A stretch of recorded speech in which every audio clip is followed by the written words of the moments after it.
The Bible Treasury, New Series. N10. A monthly magazine of papers on scriptural subjects. Volume 30, Article 14, 1914 and 1915. Step by Step on the Way of Faith. Faith cometh by hearing, and hearing by the word of God. Whatever that word may be, faith receives it and acts upon it. It does not reason, does not ask the how and the why, it judges that God deserves to be trusted, and that is enough for it. Such was, in a large and blessed way, the faith of the patriarch Abraham. God spoke to him, and he broke at once with idol worship, for there was nothing else around him in Ur. God said, "Go away from this place," and away he goes. Goes where he knows not. He simply acts upon the word, "Unto a land that I will show thee." Human wisdom would have said, "Why not continue to dwell in my native land? I can build there an altar to the Lord, it will be a new thing, a striking testimony, people will be attracted by it, converted to the true and living God by means of it, and thus much good will result." So speaks a worldly Christian, pretending that by mixing with the world he will help to convert it, and, if not all the world indeed, at least his immediate surroundings to God. It is as good as saying, "I know better than God." Abraham was not of that class of believers. He rightly esteemed that God knew better than he, and so off he starts, on God's word, for the unknown country. Thereupon God makes to him wonderful promises, "I will make of thee a great nation, and I will bless thee, and make thy name great, and thou shalt be a blessing, and I will bless them that bless thee, and curse him that curseth thee, and in thee shall all families of the earth be blessed." Here a tottering faith would have said, "I don't understand, a family, however small, I have not, and how could all the families of the earth be blessed in me?" A strong faith answers by, "So Abram departed, as Jehovah had spoken unto him." He had no other reason but judged that as Jehovah had spoken unto him, this was the best and weightiest reason of all. When he reaches the land of Canaan, the Lord appears unto him and makes a new promise, still more astonishing than the first, inasmuch as it lets out a great secret of the divine mind, "Unto thy seed will I give this land." The first promise was personal, now a seed is spoken of. What would that seed be? Abram does not raise such a question. He feels so sure of God, that upon this word he instantly builds an altar unto Jehovah. He takes the attitude of a worshipper, that is, of one who has much to thank God for. How admirable such a faith is, growing, as it does, step by step, a great example, but at the same time a great rebuke to us who, with so much to thank God for, have so little of the worshipping spirit. After the patriarch has separated from Lot, his brother's son and a very poor companion on the way of faith, the promise is renewed, "Lift up now thine eyes, and look from the place where thou art, northward, and southward, and eastward, and westward, for all the land which thou seest, to thee will I give it, and to thy seed forever. And I will make thy seed as the dust of the earth, so that if a man can number the dust of the earth, then shall thy seed also be numbered. Arise, walk through the land in the length of it and in the breadth of it, for I will give it unto thee." Such a promise, so persistently reiterated, Abram could only treasure up in his heart, without asking for an explanation. There was in him something of the spirit of our Lord's mother. Mary kept all these things, and pondered them in her heart. God is greatly honored by such an attitude. But the explanation will come. In Genesis 15 Abram elicits it by his question, "Lord, God, what wilt thou give me, seeing I go childless, and the steward of my house is this Eliezer of Damascus? Behold, to me thou hast given no seed, and, lo, one born in my house is my heir." To this God replies, no longer as in a riddle, but explicitly, "This shall not be thine heir, but he that shall come forth out of thine own bowels shall be thine heir," in which an addition is made to the previous promises. The Lord had said before, "All the land which thou seest, to thee will I give it, and to thy seed forever." This concerns Israel. Then he said besides, I will make thy seed as the dust of the earth, so that if a man can number the dust of the earth, then shall thy seed also be numbered. This applies to the nations at large. Now he says, look toward heaven, and tell the stars, if thou be able to number them, and he said unto him, so shall thy seed be. Here we have a heavenly, see note, family, and by this, the promise is completed. As Abram receives it with full consent, it is written of him, he believed in the Lord, and he counted it to him for righteousness. Thus does he become father of them that believe, father of all the families of faith, father of those of the earthly calling, both Jews and Gentiles, and father of those called for heaven, the father of us all, as Paul writes in Romans 4. Note: though this interpretation be not new, is it really warranted by Scripture? Do not Genesis 22 verse 17, Deuteronomy 1 verse 10, Deuteronomy 10 verse 22, show that the comparison of the stars of heaven applies equally with the sand of the sea to the earthly people? Editor. End of note. In Genesis 17 we draw near the time when the Lord will make good his pledges to Abram. As a sort of prelude he begins by changing his name Abram, High Father, into Abraham, father of a multitude, and that of Sarai, dame, into Sarah, princess. This change is significant, followed as it is by the divine declaration, I will bless her, and give thee also a son of her, and she shall be a mother of nations, kings of peoples shall be of her. In the next chapter, the time of the child's birth is formally appointed, I will certainly return unto thee according to the time of life, and, lo, Sarah thy wife shall have a son. In Genesis 21 the son is born. But in Genesis 22 we come to a trial sore enough to shake the faith of any man. Yet the patriarch staggers not, take now thy son, thine only son Isaac, whom thou lovest, and get thee into the land of Moriah and offer him there for a burnt offering on one of the mountains which I will tell thee of. What a cut was this to his loving heart, who can say? And the 3 days' journey, and Isaac's question, behold the fire and the wood, but where is the lamb for a burnt offering? All this was heart-rending to the father. Again, on the 3rd day, Abraham lifted up his eyes, and saw the place afar off. Isaac knew not what was forthcoming. Yet at the supreme moment, when he saw that he was to be the victim, he is brought as a lamb to the slaughter, and as a sheep, before her shearers is dumb, so he openeth not his mouth. Abraham knew all, and nevertheless, nothing could deter him. Was it through hardness or insensibility? Far be the thought. Does he love the less that only son? Rather the more. Therefore doth my Father love me, because I lay down my life. Again we ask, what was it then that made him equal to the sacrifice?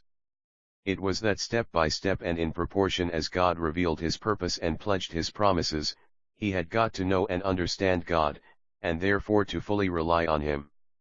On his part, it was not blind, but intelligent, obedience. This we learn from Hebrews 11 verse 19, accounting that God was able to raise him up, even from the dead, from whence also he received him in a figure. He believed in him who was the God of resurrection and, as such, able to give him back in his hands the loved object he surrendered. He accounted that having received him by a miracle he could receive him back. And so it was, in a figure or parable. Admirable faith. Resurrection separates Isaac from his mother, Genesis 23. He lives, in the figure, in the power of an endless life, she dies. Her tent remains empty for a time, which is the present time as regards Israel. Isaac appears now a solitary man, but solitary he cannot belong. His father had a purpose concerning him. He will now send Eliezer, his faithful steward, to fetch a wife for his loved son, Genesis 24.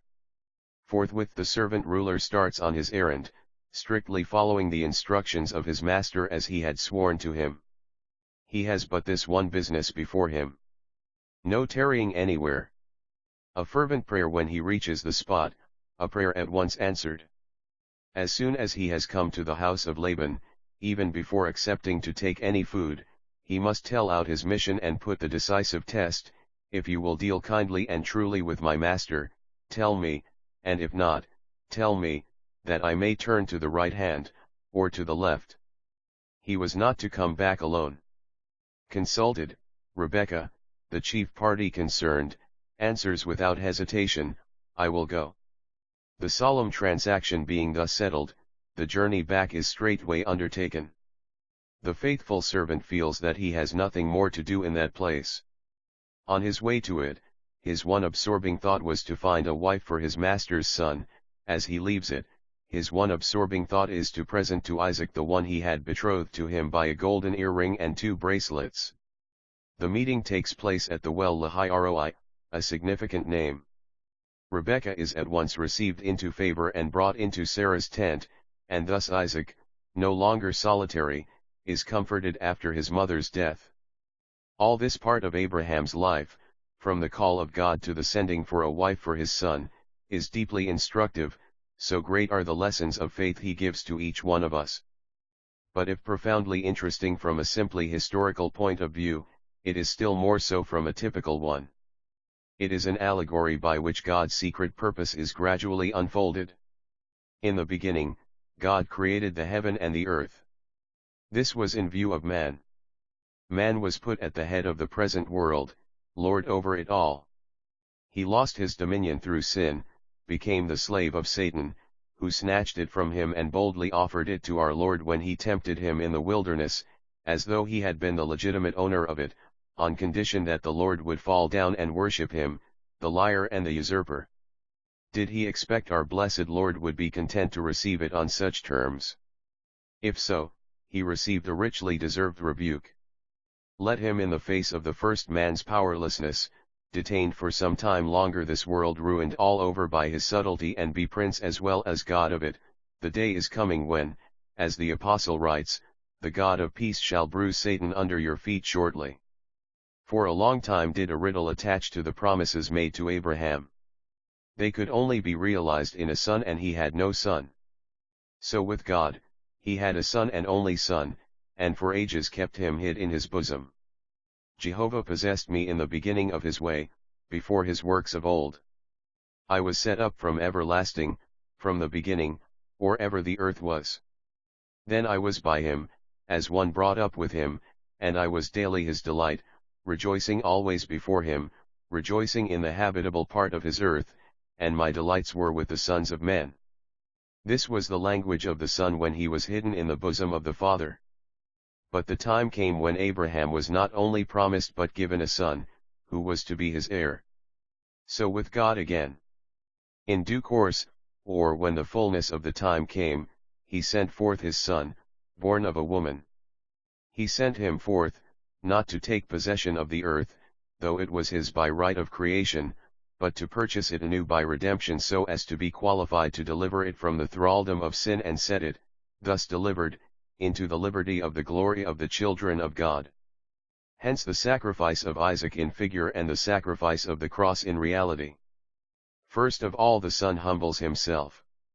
He says in the language of the 8th Psalm, "What is man, that thou art mindful of him? And the Son of man that thou visitest him? Thou hast made him a little lower than the angels, and hast crowned him with glory and honor. Thou madest him to have dominion over the works of thy hands, thou hast put all things under his feet." What a contrast between the first and the last Adam! "Whosoever exalteth himself shall be abased, and he that humbleth himself shall be exalted." Self-exaltation dragged the first man into the mire, lowliness, obedience unto death and the death of the cross, led the Son of Man to the throne. Seated there, all things have been put under his feet. Faith sees him crowned with glory and honor, and waits patiently for the day when he will take his great power and reign. But between his exaltation and his appearing in glory, a long time was to elapse. During that time, his connection with Israel being broken, would he remain without any of the spoils of his victory on the cross? Not so. He wrought for God's glory in that mighty conflict, and, in return, God would forthwith give him an object on which his thoughts and affections could be centered. Following Moriah came the sending of Eliezer after a wife for Isaac, and we may be sure that all the time that lasted the journey of the faithful servant, Isaac followed him in thought. What did he go to meditate about in the field at eventide? Was he not on the lookout for the return of the messenger? Had he not, so to speak, counted the days that the absence was to last? And does he not come forth just at the right moment to meet the bride so ardently longed for? This is precisely what is going on now. 10 days after Christ's ascension, the Holy Ghost came down and commenced his journey in the interest of the Son and heir. He has been at it ever since, patiently, yet without respite, gathering those who have heard and received his message, and who are to form the bride of the true Isaac. He does not work for himself. As the Father sent his Son to be glorified by him, so did he send his Holy Spirit to glorify his Son. The title of heir and bridegroom does not belong to the Father, whatever his personal glories may be and are, but to him who endured the suffering of death, and it is the Spirit's delight to own and proclaim the rights of the Son, as Eliezer found his delight in the rehearsal of the riches and dignities of Abraham's son. To God's Son, he attracts souls, telling them of his redemption work, of his infinite love, of what they will be enriched with in receiving him, a blessed sample of which we have in Ephesians and Colossians.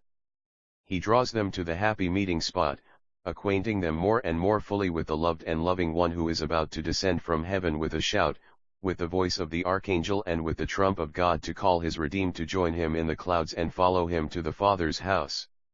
Sarah's tent, in type, for the earthly bride, Israel regathered, the Father's house for the heavenly bride, the church, and for the friends of the bridegroom.